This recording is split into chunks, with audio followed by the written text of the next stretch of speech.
I know that the surge of development that we're seeing in this area is purposeful. Many of you were there, or if you don't know, Mayor Benjamin chose to do his State of the City address at Columbia College this year, just a week or so ago. That was intentional. He wanted to show Case, North Columbia. He wanted to talk about the theme of his speech being a smarter city.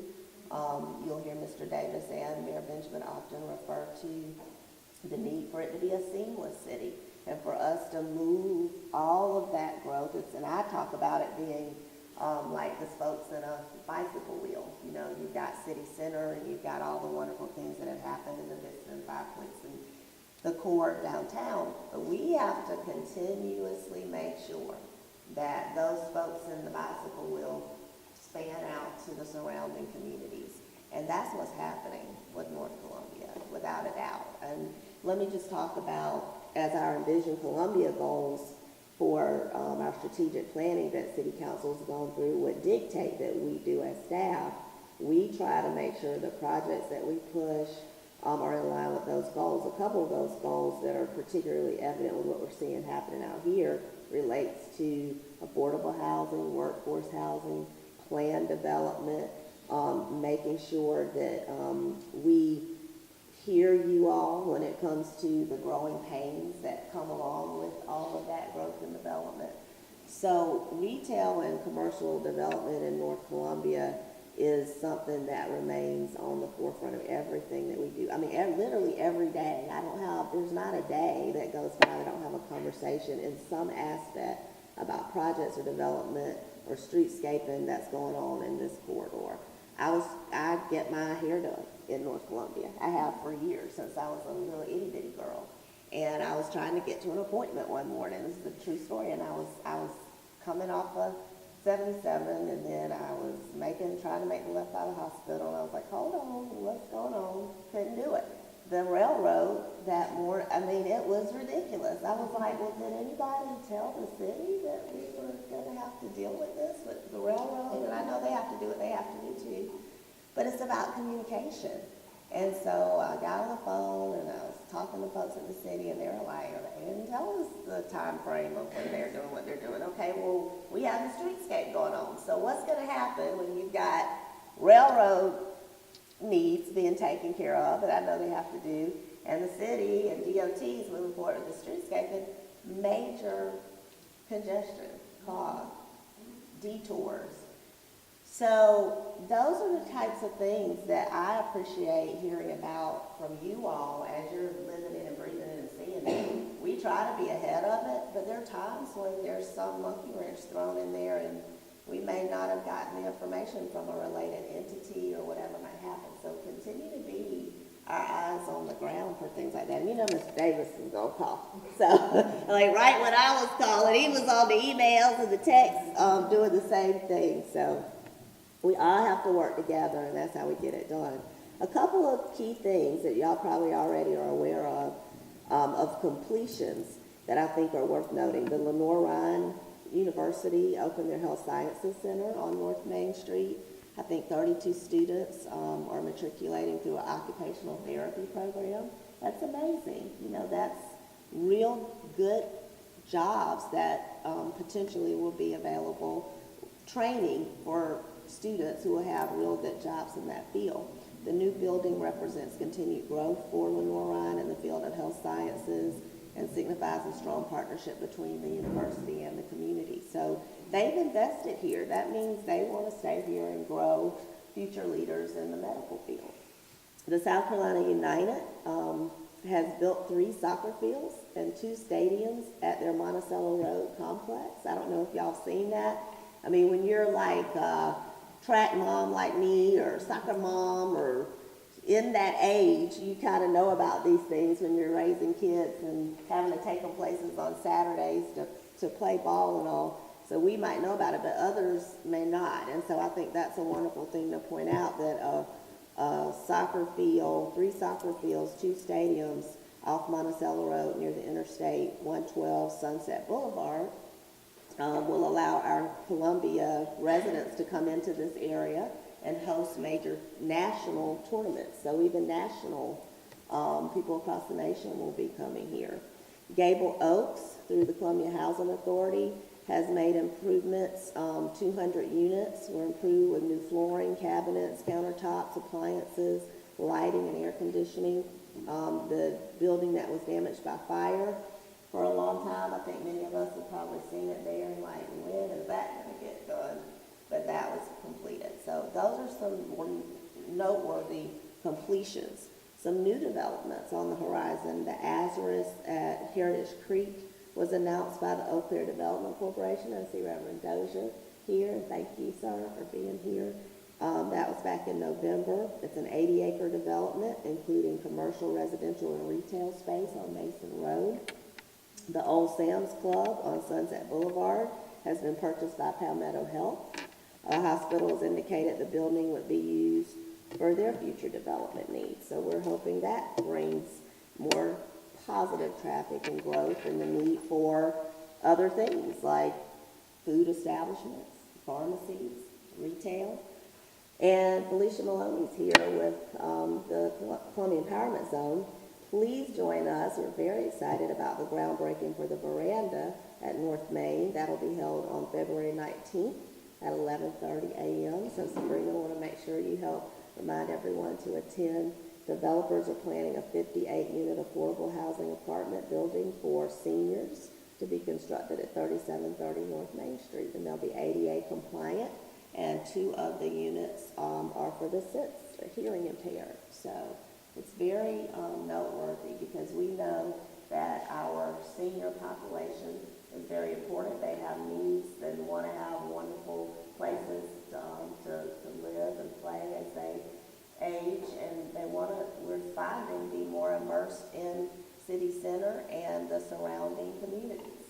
So that, I think, is a very noteworthy project that is on the horizon. Some other projects nearing completion. We're so excited, and most of you were there for our groundbreaking of Busby Street Community Center and Police Training Center. That'll be another space, hopefully, where you all can utilize and also see our law enforcement officers at work. It's expected to be completed this summer. So we're on a fast track to get it done. A long time in the making there, but it will have a walking trail. Again, the police substation with a training facility, and that's at the base of the James Clyburn Memorial Pedestrian Bridge, if you're not familiar with it.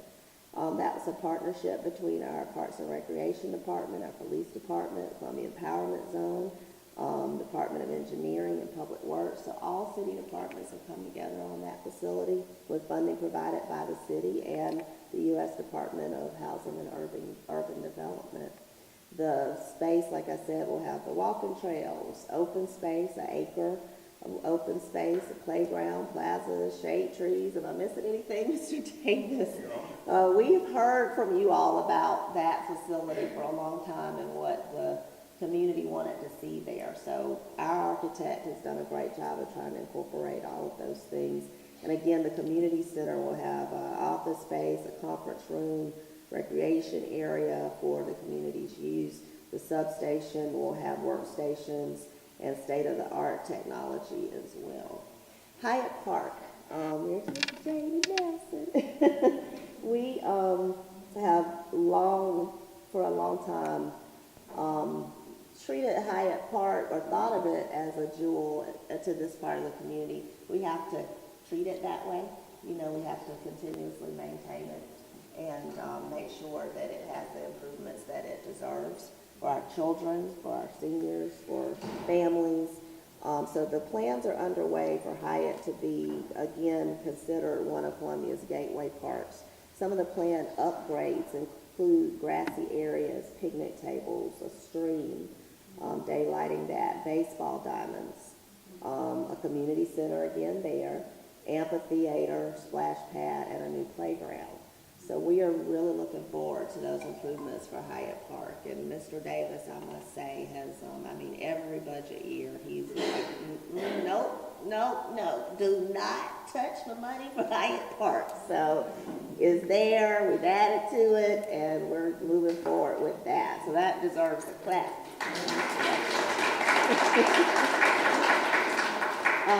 Greenview Park, we spent a lot of effort to maintain Greenview as well. The Aquatic Center, which is phenomenal, opened in 2016, and it was one of the first of its kind in Columbia with the type of play that it allows for our children to enjoy. So we recently completed a project to improve the drainage in the park near the playground and the tennis areas.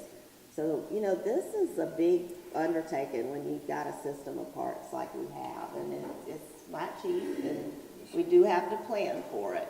And so you end up with wonderful spaces like this, but it takes a lot of planning and a lot of staff time every day out in the field, reminding managers like myself, we really have to do this. We've got to do some fencing here for the baseball fields and improve the lighting here at Earlwood. So all of those things don't think we don't see it, we don't know it. We just are trying to do as much as we can with limited resources sometimes. So again, at Greenview, some of the updates that staff gave me that are underway may not be visible to you, but the functionality of the park to you will be improved. So automatic irrigation at Greenview, we'll be installing soil for sod to bring the areas to the correct grade, installing gates between the playground and the tennis courts, and fencing behind the pool area. We're very happy that Richland County moved forward several years ago with the penny sales tax. I think we all know that a major undertaking like that requires management and foresight and just kind of staying on top of the projects that were included. So the city had projects like the streetscape, for example, that were included in the penny sales tax. The third and final phase of that streetscaping is between Anthony and Fuller Streets. The cost of the project is nearly $40 million. The intent of the project is to maintain North Main Street as a primary access route, yet reduce the congestion. And so that's challenging right now, and we appreciate y'all's patience through all of the phases, but we're turning the corner, y'all. I mean, we're getting towards completion on that. Traffic safety will be improved, augmented, and we'll be promoting pedestrian usage and safety, encouraging public bus transportation in a way that, people that don't always use the bus will hopefully be more interested in doing so. We want to encourage the economic activity and the shelter improvements, developing the aesthetics out here in North Columbia through the streetscape. So we are, daily talking to DOT and the county on that project. Cottontown neighborhood, we have a new 60-inch drainage pipe and a 6-inch water line that are set to be installed along Wallace Street from Elmwood to Franklin. Residents along the street will benefit by reduced localized flooding, improved storm drainage, and fire protection, and improved water quality. We know that our water is the best in the nation, when I put it up against anybody. But the infrastructure needs have to be maintained all the time.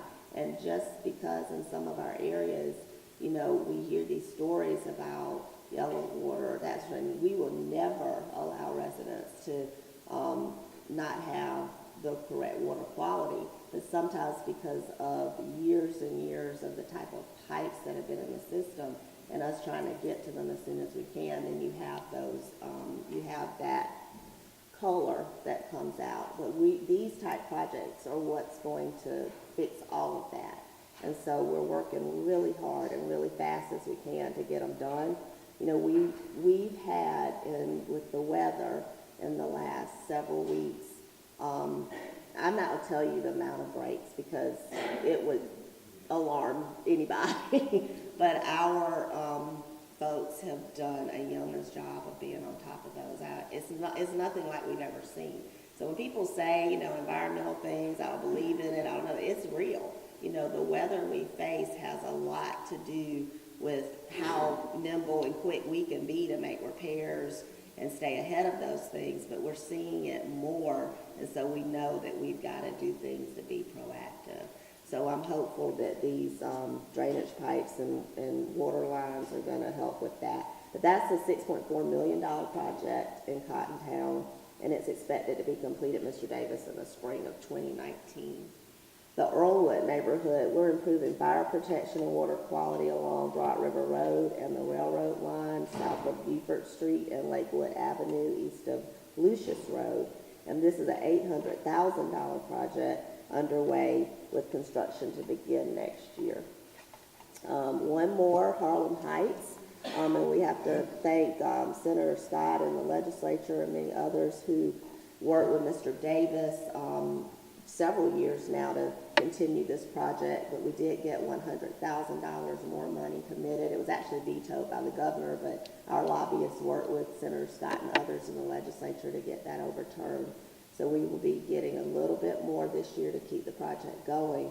But in Harlem Heights, it's a 48-inch drainage pipe installed along Broadland Avenue with additional storm drainage lines along Carousel, Alita, Levity, and Steadfast roads. So the residents along Broadland Avenue will benefit by a reduction again of localized flooding, improved storm drainage, and that's an estimated investment of $2 million to get that project totally completed.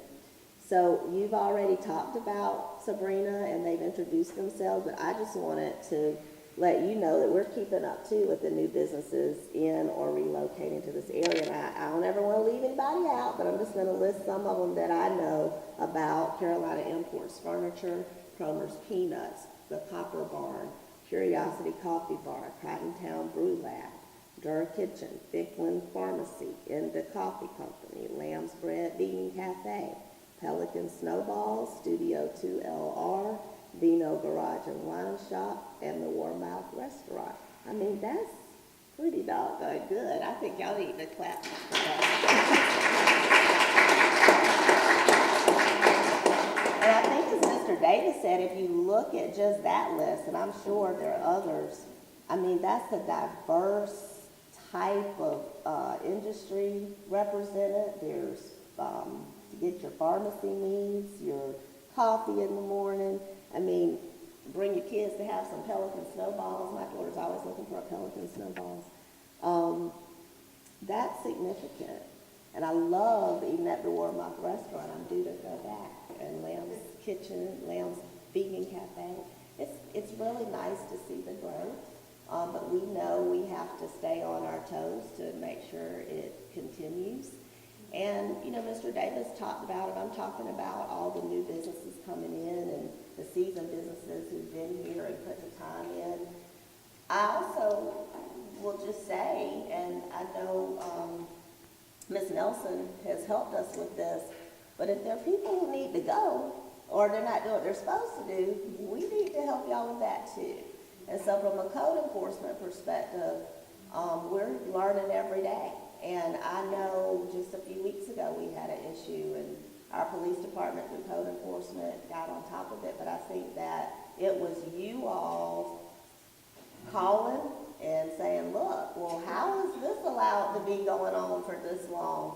And it triggered something with me about connectivity between departments in the city. For example, business license. You know, our code enforcement folks might be out there working and seeing something, but if they see something going on that is a regulatory issue that would trigger someone not to get their business license again because they don't have water and they just operate like that with no water and sewer, and that's not allowed, then we need to be connecting the dots in the city to say, okay, well, either you do what you're supposed to do, or you're not going to make the quality of life for other business owners something that is unacceptable. And so I appreciate you all for pulling our coattails when you see something like that. It has, I will tell you, created a process review even in the city, as far as I'm concerned, to make sure that we're catching things. Because sometimes we're out there working, but you've got to communicate and you've got to make sure even internally that if one area notices something, they're either cross-trained enough to deal with it, or we have a system in place for them to trigger another area who would, in this instance, pull a business license, so, from someone. So anyway, those are things that are very important. I appreciate Ms. Nelson and all of you who I think we're making a more formal connection with our code enforcement folks. You kind of our eyes on the ground, and we appreciate that. So with all of that said, Mr. Davis and I are here. I mean, I can answer any questions. We take lots of constructive criticism. There's not going to be any, this is coming from the manager. Now, if I know about something like that, then I'll deal with it. And there have been times where I brought that, had to address that. But what I'm telling you, there's no policy, because we can't operate that like that as a municipality, have reciprocity against someone. And then if there's an individual, I want you to give me their name, and we'll deal with it. But I'm going to be real clear on that. There is zero tolerance for me for anybody to have any reciprocity against a business owner or a resident for dealing with something that they should deal with. Period in the story. Period in the story. But there is the feeling of... Well, then you let me know who they are, and we'll deal with it. Period in the story. I mean, there's no tolerance for that. The other things that you're saying about customer care and customer service and what you're paying a business license and what you get back, I agree with you. I think that we always have to do better. I do think that if a business has been cited one place and not cited in the other for what's in the regulations and in the code, then that's on us that we didn't cite that other business for something that they should have had. I also think, let me finish, that we need to work with you all directly to try to see when some of those regulations need to be streamlined. It may not be appropriate for your type of business to have to be cited for certain things. And we work with you, so I do know that we had to then come back and make some changes.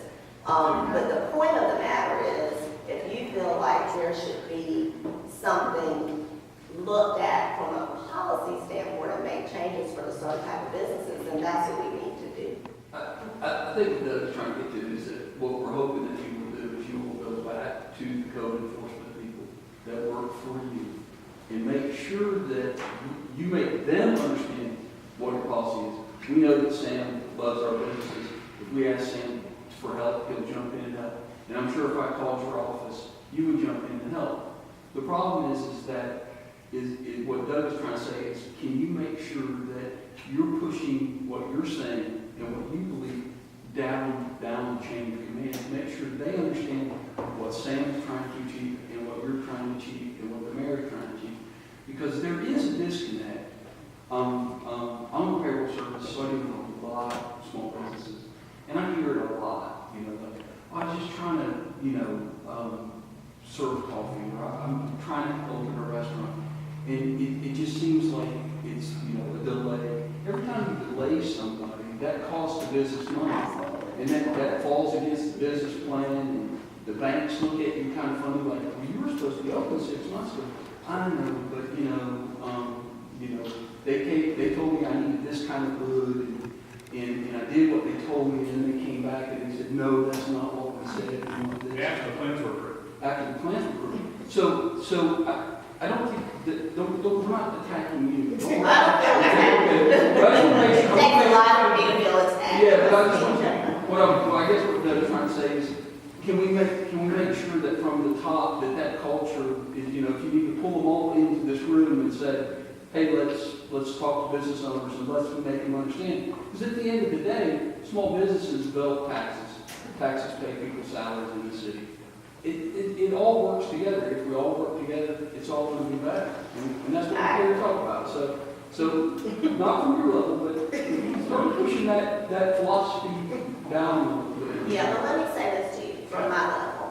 Sometimes absolute specific examples being made of individuals who are doing these things helps a whole lot more. Ben, like So, to people before, to previous managers and to Sam himself, and nothing's been done about it. Well, That's why my frustration comes. and that's why I'm here to listen. And I can And to address those things. Yeah, everybody's speaking it. Now, I think that you're exactly right. The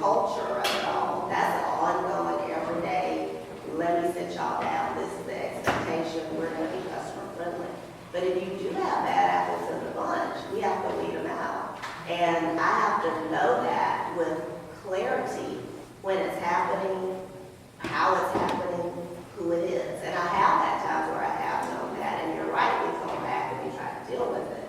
But if it's a continuous thing, what I don't want to happen is for small businesses to feel like, oh, it's no need for me to even say anything about that because nothing's going to get done about it. If that's where we are, then we do have a problem. And I do need to do something that's a little more aggressive to help people understand.